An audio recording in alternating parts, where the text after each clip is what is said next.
प्रिय बच्चों, राधे राधे। आपका स्वागत है इस चैनल में। ठीक है, तो कल मैंने आपको परिवार नियोजन के विषय में बताया था।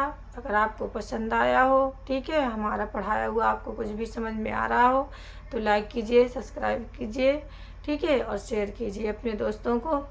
ठीक है, अच्छे अच्छे कमेंट कीजिए और मुझसे क्वेश्चन, आप जो भी आप क्वेश्चन पूछेंगे बायोलॉजी संबंधित, मैं आपको इंटर का हो या हाई स्कूल का, आपको सभी क्वेश्चन बताऊंगी। तो इसे आगे की ओर बढ़ते हुए आज मैं आपको लिंग गुणसूत्र के विषय में बताऊंगी। ठीक है, कि लिंग गुणसूत्र क्या है, किसे कहते हैं, इसका सचित्र आपको वर्णन भी करना है, और कैसे लड़की का जन्म होता है और कैसे लड़के का जन्म हो जाता है, किस कमियों के द्वारा, इसमें कुछ कमियां भी हो जाती हैं जिससे कुछ बच्चे आपको जैसे सभी होते हैं उनसे विपरीत दिखाई देते हैं। ठीक है, तो आज आप इस क्वेश्चन के विषय में समझिए, ध्यान से समझना तो आपको समझ में आ जाएगा।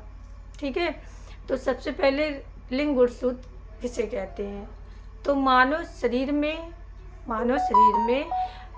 46 गुणसूत्र होते हैं। कितने बच्चे होते हैं? 46 गुणसूत्र होते हैं। ठीक है, और इन्हीं गुणसूत्रों से क्या होता है, लिंग निर्धारण किया जाता है। इसकी ये 46 गुणसूत्र 22 जोड़ों में होते हैं। ठीक है, और जो एक गुणसूत्र 23वां गुणसूत्र, इसी को ऑटोसोम भी कहते हैं, जो एक गुणसूत्र बचता है, ठीक है, 44 से गुणसूत्रों से के लिंग निर्धारण किया जाता है और दो दो जोड़ी से ये होते हैं। ठीक है, इसके बाद जो एक, इसे ऑटोसोम भी कहते हैं, और जो एक कभी कभी ऐसा आ जाता है कि ऑटोसोम किसे कहते हैं। तो मानो से आपको सीधे तोड़ देना है कि मानो लिंग निर्धारण में 46 गुणसूत्र होते हैं। कितने होते हैं? 46 होते हैं, और 44 गुणसूत्रों से क्रिया कराई जाती है। ठीक है, जब 44 गुणसूत्रों से क्रिया, जो 23वां जोड़ा बचता है वो अलग हो जाता है। ठीक है, और इसी को ऑटोसोम कहते हैं। आप ऐसे भी बना सकते हैं क्वेश्चन को। अब जो एक एक्स्ट्रा जो आपका 23वां जोड़ा बचता है, ठीक है, इसी से लिंग निर्धारण किया जाता है। अब मनुष्य के गुणसूत्र अलग होते हैं और स्त्रियों के गुणसूत्र लिंग अलग होते हैं। अब ये गुणसूत्र हैं क्या, देखिए, मनुष्य में एक्स वाई गुणसूत्र होते हैं। क्या होते हैं? एक्स और वाई गुणसूत्र होते हैं। ठीक है, और स्त्रियों में क्या होते हैं? एक्स होते हैं। क्या होते हैं? एक्स गुणसूत्र होते हैं। तो इन्हीं गुणसूत्रों को लेकर के जनन प्रक्रिया कराई जाती है। ठीक है, और जनन में ये सहायक होते हैं। इसी के माध्यम से हमारा जन्म होता है। अब कैसे लड़का होता है और कैसे लड़की होती है, तो आप समझिए, अगर हमने पुरुष का एक्स ले लिया और स्त्री का हमने एक्स ले लिया, दोनों के गुणसूत्र समान हो गए। क्या हो गए? समान हो गए, और इन्हीं में निषेचन हुआ, अंडा फूटा। तो जब अंडा फूटेगा, निषेचन होगा, समान गुणसूत्र है, तो आप अनुमान लगा लीजिए कि डबल एक्स वहाँ से लिया, एक्स यहाँ से लिया, तो जब एक्स हो गया तो किसकी उत्पत्ति हो गई? अर्थात लड़की की उत्पत्ति हो गई। ठीक है, और इसी तरह जब पुरुष का वाई ले लेंगे और स्त्री का एक्स ले लेंगे, जब दोनों में इनमें निषेचन क्रिया कराई जाएगी, ठीक है, तो यहाँ पे जब दोनों में निषेचन क्रिया होगी तो पुरुष का वाई और स्त्री का एक्स लिया गया, तो ये क्या बन गया? एक्स और वाई हो गया। तो यहाँ पे वाई अर्थात लड़के की उत्पत्ति हो गई। आपको सिंपल रूप में तोड़ देना है। ठीक है, तो मनुष्य, आप एक बार पुनः देख लीजिए कि मनुष्य में गुणसूत्र निर्धारण करने के लिए मनुष्य के अंदर 46 गुणसूत्र होते हैं। लिंग निर्धारण की प्रक्रिया में 46 गुणसूत्र होते हैं। 44 गुणसूत्रों से क्रिया कराई लिंग निर्धारण किया जाता है। 23 जोड़े होते हैं, इसके दो दो भागों में इसको जोड़ा जाता है।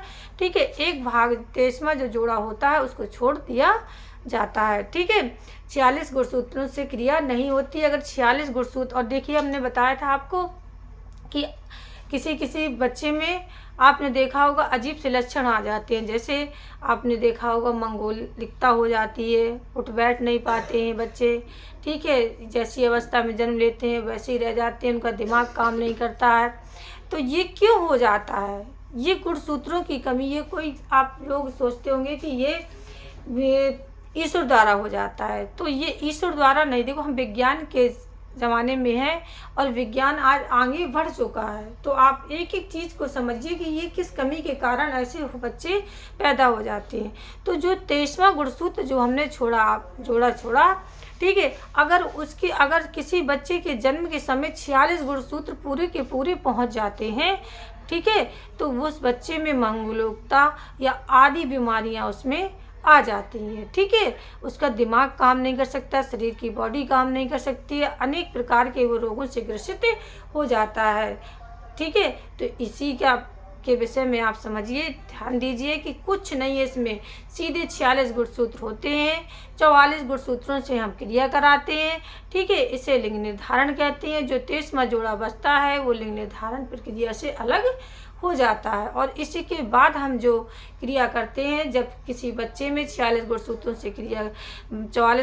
से क्रिया कराई जाती है तो बच्चे अच्छे होते हैं, ठीक है। और अगर 46 से कराई जाती है तो बच्चे में कुछ ना कुछ कमी हो जाती है। आप ऐसे भी कर देना, और पुरुष का आप लिख लेना X और Y, स्त्री का लिख लेना XX। अब दोनों को जोड़ के जैसी क्रिया कराओगे वैसे ही आपके संतान की उत्पत्ति हो जाएगी, ठीक है। तो मेरी आशा है बच्चों आपको ये क्वेश्चन समझ में आया हो। अगर नहीं आया हो तो दोबारा आप इस क्वेश्चन को मुझसे फिर से सुन सकते हैं। थोड़ा कठिन है, इंटर वालों के लिए भी है और हाई स्कूल वालों के लिए भी है ये क्वेश्चन, ठीक है। हो सकता है मेरे में चाहे 2 नंबर का ही आए, लेकिन ये आता ज़रूर है। तो राधे राधे बच्चों, अगर अच्छा लगा हो तो चैनल को लाइक करें, सब्सक्राइब करें। जय हिंद, जय भारत।